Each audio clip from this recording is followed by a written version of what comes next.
Matcha itu sebetulnya daun teh. Jadi teh, pohon teh yang namanya Camellia sinensis.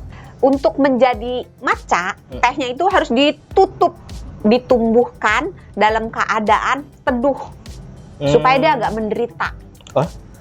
Beneran, si matcha ini karena dia ditumbuhkan dalam keadaan teduh, zat klorofilnya banyak, maka warna matcha cenderung lebih hijau daripada warna teh biasa. Yang pertama itu. Tapi apa benar nggak sih dok, matcha itu bisa dianggap sebagai alternatif pengganti kopi?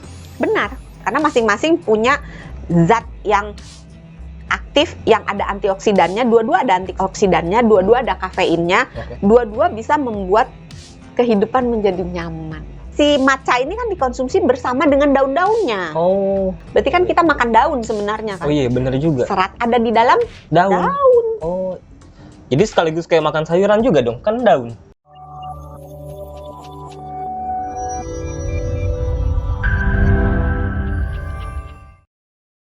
Hai, watashi wa namae wa Sony Wicaksono. Balik lagi di Kamu Sehat yang akan dipandu juga bersama Dr. Santi, Health Aku dengernya Management. Suneo loh. Beneran. Dengernya Suneo. Dr. Santi, Health Management Spesialis Korporat SR Kompas Gramedia. Oh ya, hai Shizuka Santi.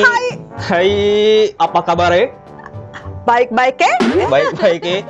Hari ini kita akan bahas minuman khas Udah dari kan diketawain. minuman khas dari Jepang. Ya. Matcha ya? Hai. Matcha Ci. Matcha. Cinci emang. Kita bakal bahas matcha, Dok San. Ya.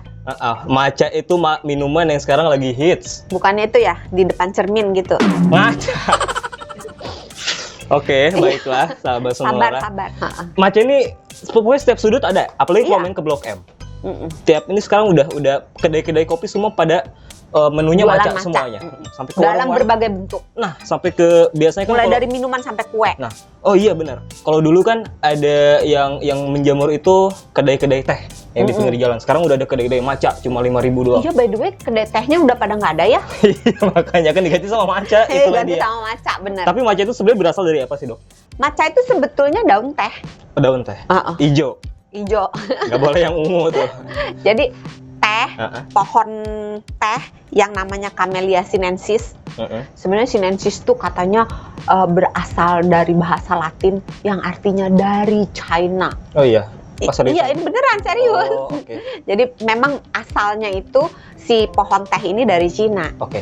Nah, untuk menjadi matcha, tehnya itu harus ditutup, ditumbuhkan dalam keadaan teduh supaya dia agak menderita.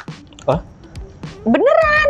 Oh gitu. Jadi si pohon tehnya ini kan sebagaimana tanaman butuh matahari kan. Untuk apa? sinar matahari digunakan untuk menumbuhkan pelajaran IPA. menumbuhkan tumbuhan. Iya, jadi zat hijau daun yang ada di dalam pohon kalau kena sinar matahari dia akan memasak sari-sari makanan yang diserap dari akar, dari udara ya, dibuat menjadi makanan buat dia. Nah, ketika ditutup kan sinar matahari bukan ditutup ya, ditumbuhkan dalam tempat yang teduh di mana sinar matahari berkurang, maka si pohon teh ini akan berjuang menambah jumlah klorofilnya. Klorofil warnanya Ijo. matcha warnanya Ijo. susu warnanya Merah. Merah. biasa ngomong hijau lagi ya, gue nggak bisa sih. Ya, jadi si matcha ini karena dia ditutup dengan teduh, ditumbuhkan dalam keadaan teduh, zat klorofilnya banyak, maka warna matcha cenderung lebih hijau daripada warna teh biasa. Yang pertama itu penyebabnya. Yang kedua, dalam membentuk matcha, daun teh itu begitu sudah kering tidak mengalami proses oksidasi. Kalau dia mengalami proses oksidasi, dibiarkan gitu beroksidasi, maka dia akan jadi teh hitam. Teh yang dijual pada umumnya di Indonesia, yang banyaklah di mana-mana ditemukan gitu, di warung-warung juga ada, itu teh hitam, black tea. Kalau green tea, karena dia tidak melalui proses oksidasi, maka dia warnanya tetap hijau cerah, cantik. Nah, terus dia ditumbuk. Aduh, Setelah dia dikukus, dipanaskan, kering, ditumbuk, terus dia jadi bubuk. Nah, ketika dikonsumsi, sedaun-daun tehnya itu kita konsumsi bubuk-bubuknya. Karena kalau kita bikin matcha, bukannya diseduh terus dia mengendap. Kalau kita bikin teh kan, kita seduh, daun tehnya mengendap di bawah kan. Iya. Atau kalau pakai apa Saringan. Bukan apa? Celup-celup. Teh celup. Tapi kantongnya kan Iya. nggak larut di dalam tehnya. Tapi kalau matcha dia larut, daun tehnya itu larut dan kita konsumsi. Duh, berarti udah mau berjuang, ditumbuk, abis itu diminum semua ya nih. Buat Iya. mana nih kamera nih? Buat sahabat Sonora, buat kamu yang sering minum matcha, ketahuilah setiap kamu minum matcha ada satu daun yang bersedih dan menderita. Kasihan ya dok ya. Ini semua udah pada, aduh Mas Sony, aku jadi merasa bersalah ini. Tapi apa benar nggak sih dok, matcha itu bisa dianggap sebagai alternatif pengganti kopi? Benar, Yang aman, sehat? tergantung jumlah, tergantung cara Oh membuatnya. oke, kita ke bahasan yang pertama dulu deh. Bisa diganti buat alternatif Bisa. kopi, kenapa? Karena untuk, walaupun tidak selalu harus orang itu harus memilih matcha supaya menjadi lebih sehat dibanding dengan kopi, tidak ya. Karena masing-masing punya zat yang aktif, yang ada antioksidannya, dua-dua ada antioksidannya, dua-dua ada kafeinnya, Oke. dua-dua bisa membuat kehidupan menjadi nyaman. Oh, Buat pecinta relax. kopi, pecinta matcha pasti tahu fungsinya kopi dan matcha dalam kehidupan mereka gitu. Cuma bedanya di dalam matcha dan di dalam kopi, dua-duanya ada zat yang namanya kafein. Oke. Oh, bisa bikin tenang. Sebenarnya efek kafein itu terhadap manusia itu beda-beda. Ada orang yang sangat sensitif terhadap kafein. Jadi deg-degan ya kan? Minum dikit langsung deg-degan, nggak bisa tidur, terus perutnya asam lambung naik gitu kan, terus gemeteran macam-macam. Tapi ada juga orang yang benar-benar tahan gitu, sakti bagai Gatot Kaca, mau dikasih satu gayung, sepanci, seember, nggak ada masalah, nggak ada keluhan, tidur tetap bisa gitu ya, nggak deg-degan, asam lambung nggak naik, pokoknya dia Gatot Kaca, nggak mempengaruhi kok. Si kafein ini tidak mempengaruhi dia gitu. Tapi ada yang tergantung dosis. Kalau dia banyak minum kopinya, baru gejala-gejala dirasakan mengganggu. Kalau enggak. Nah, tergantung orangnya. Kalau misalnya orangnya termasuk yang sensitif atau termasuk yang tergantung dosis, maka pilihan matcha menjadi pilihan yang cukup baik untuk diambil ketika berkaitan dengan efek kafein. Karena di dalam si matcha itu ada zat yang membuat efek kafein itu naiknya dikit-dikit, pelan-pelan, tapi stabil. Oh, step by step. Zatnya itu bikin kalem orangnya gitu. Makanya kalau minum matcha nggak bisa tuh, aduh, kan ada orang yang minum kopi biar melek gitu, langsung melek gitu. Minum kopi langsung melek kan, seger gitu. Iya. Tapi kalau minum matcha nggak bisa. Dia butuh waktu pelan-pelan dan nggak bisa yang efeknya langsung terasa gitu. Jadi dia pelan-pelan, steady. Jadi steady apa ya? Stabil. Jadi dia pelan-pelan, stabil, dan bikin orangnya itu gangguan-gangguan terhadap kafein itu menjadi lebih minimal dibandingkan dengan kopi.